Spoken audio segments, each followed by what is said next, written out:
ঘড়িতে 5:25।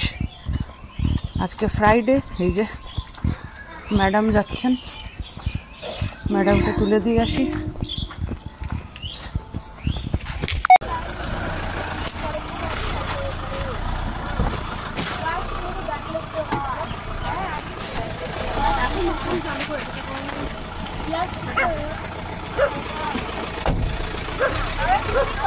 Hello, good morning, welcome back to my channel.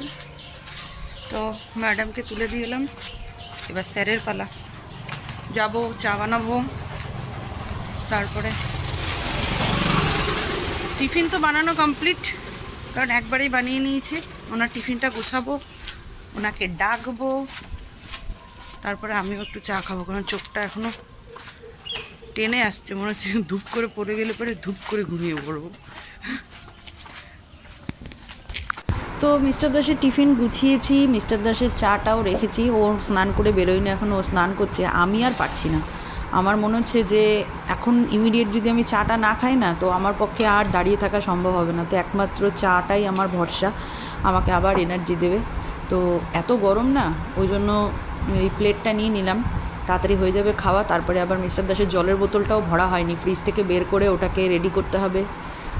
কি শান্তি, কি শান্তি! ঘুমটা এক ঝটকায় যেন তরতাজা লাগছে। ঘুমটা না, ঘুমটা কাটেনি, তরতাজা লাগছে। হ্যাঁ হ্যাঁ, রাজারা, রাজা তুমি, রাজা ভম্বল রাজা। হ্যাঁ,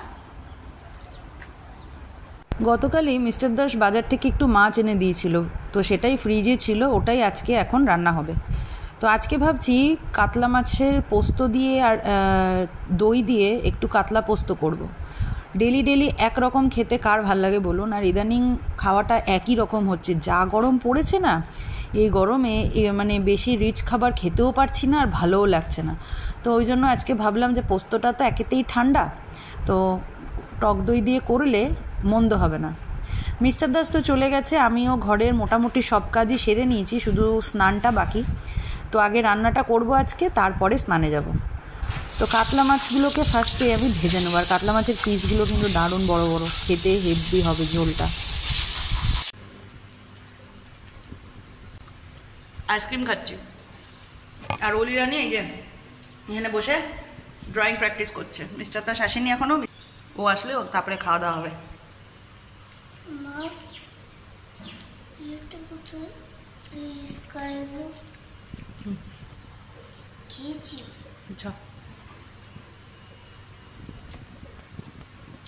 ঘরে ফ্রিজে আইসক্রিমগুলো রাখলে না, আইসক্রিমগুলো কিরকম একটু হয়ে যায়, মানে সেই শক্তটা থাকে না বাইরের ফ্রিজের মতন।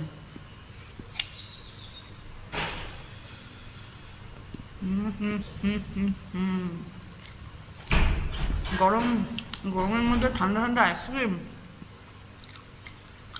যার জমে ক্ষীর। ফ্রাইডেতে যেহেতু প্রেশারটা কম থাকে, মানে পরের দিন স্কুল থাকে না, আর পড়ারও অতটা চাপ যেহেতু অলির দিই না অলিকে আমি, তো ওই জন্য অলি আজকে ওর বাবার সাথেই খাবে। তো মিস্টার দাস গেছে হচ্ছে স্নানে, আর অলিকে বললাম এই ফাঁকে তুই একটুখানি ডান্সটা দেখে নে, কারণ এই সপ্তাহে মানে বুধবার ক্লাস করে আসার পরে বৃহস্পতিবার দিন মানে কালকে অতটা করতে পারিনি, তো ওই জন্য আজকে করাচ্ছি। এখন ঘড়িতে রাত্রি 9:30 বাজে, এই যে 9:27, আর এখন যাচ্ছি হচ্ছে বাইরে হাওয়া খেতে। এতক্ষণ অলিকে পড়ানো হলো, রাতের রান্নাবান্না সমস্ত কিছু কমপ্লিট। মিস্টার দাস, আমি আর অলি রানী যাচ্ছি, আর ওই দিক থেকে কৌশিক আর শালিনী, আমরা আমরা পাঁচজন মিলে যাচ্ছি। একটু ফুচকা খাবো, একটু হাওয়া খাবো, খেয়ে চলে আসবো। আর আমাদের এখানে মেলা হচ্ছে রামনবমীর, দেখি মেলাটা আছে কি না, যদি থাকে তাহলে একটু মেলাতেও ঘুরবো। তো চলুন যা যাক। এখন ঘড়িতে 9:35, আর এই যে দেখুন রাস্তা পুরো ফাঁকা, যেন মনে হচ্ছে যেন রাত্রি 11:30 মতন বাজে। আমাদের অন্ডালের সাউথ বাজারটাই, জিয়ার গ্রাউন্ডের এই দিকটা এইরকমই, নর্থ বাজারটা তাও একটু লোকজন থাকে এই টাইমে, কিন্তু এই দিকটাই পুরোটাই। কে বলবে রাত্রি 10টা বাজে?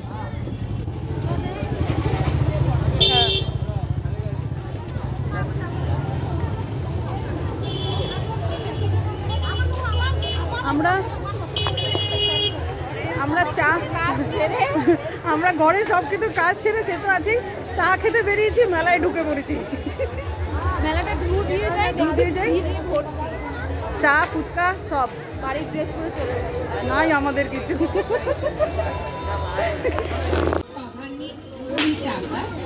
ওইটা এটা দিয়ে দেবেন একটা। যার যেদিকে ধান্দা, মেলা দেখেছে মানে আমার মেয়ের এই খেলনা বাটি তীর ধনুক খাদ্য এগুলো শুরু হয়ে গেছে। দেখুন একটা বাটি নিল। শান্তি কয়দিন টিকা দেবে কাজ?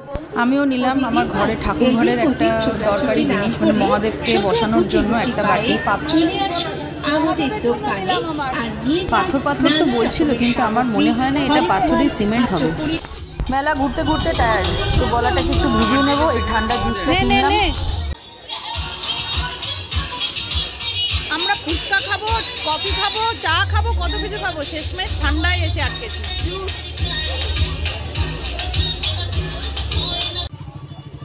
ফাইনালি যাওয়ার আগে ফুচকা খেয়ে তারপরে বাড়ি যাব।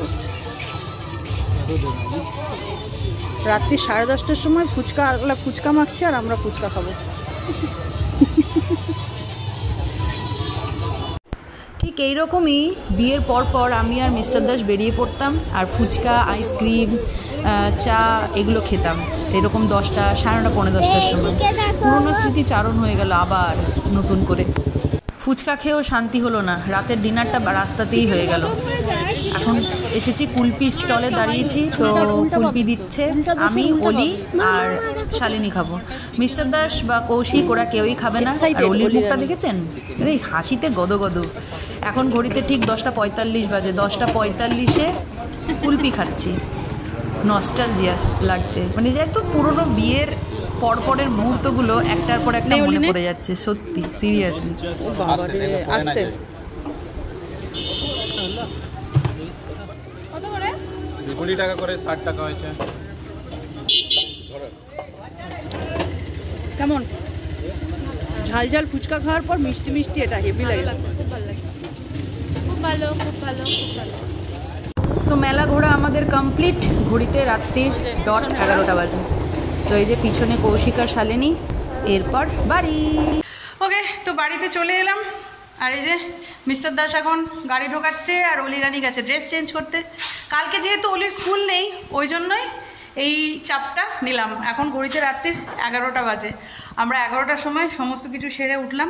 আর সন্ধ্যাবেলা বেরোতে পারতাম, কিন্তু সামনে অলির এক্সাম, আপনাদেরকে তো বলেছি, না বলা হয়নি, সামার ভ্যাকেশনের আগে ওদের 2টো এক্সাম হবে। তো ওর জন্য একটু পড়িয়ে নিয়ে, মানে সমস্ত দিক ছাড়তে গেলে না একটু না একটা দিক ছাড়তেই হয়তো রাত হয়ে গেছিলো একটু। তো ঠিক আছে, কোনো ব্যাপার না। আজকের ব্লগটা এখানেই শেষ করছি। কালকে নতুন একটা ব্লগ নিয়ে ফিরবো। তো ততক্ষণের জন্য সবাই সুস্থ থাকবেন, ভালো থাকবেন। দেখা হচ্ছে কালকের ব্লগে।